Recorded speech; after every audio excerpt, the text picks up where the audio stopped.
I thought it was a great event. It's also an important event because it's important to create more awareness about all the issues related to students with a disability. The most important thing I learned today was just ask.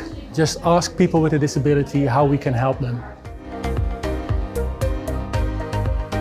The tips that I gave during the event were to look at a framework which is called Universal Design for Learning, which gives really practical tips on how you can make your teaching more inclusive. One tip, for example, is to think about the case studies and the sources you use in your material. Are those diverse? Can your students really relate to those materials? Maybe add an alt text, for example, at all the images you use. That can help a lot of students and make your material more accessible. An alt text is an alternative text for certain images, so you can add that yourself to, for example, a PowerPoint. It's a kind of an explanation of what is in those images. They showed us a lot of practical tips, for example, making the Canvas page more available and more accessible. But for example, also during the teaching, describing what's on a slide. Those are really tips that you don't think about and they don't cost too much effort actually. It's also something that you can easily do as a teacher.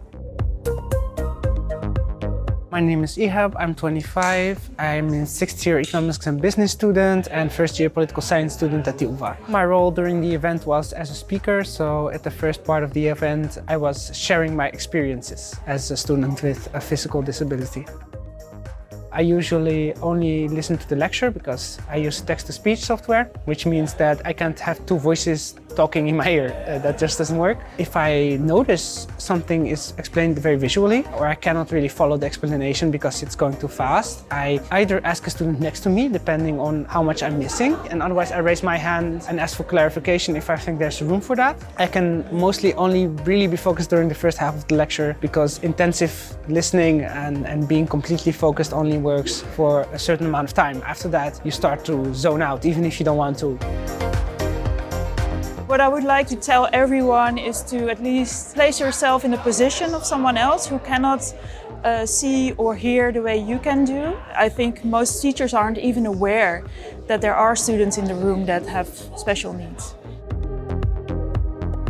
Tips I have for teachers who are educating students with a disability are over-explaining is better than under-explaining for students with a visual disability, and be open to feedback, be open to students coming to you with questions and just approach it proactively.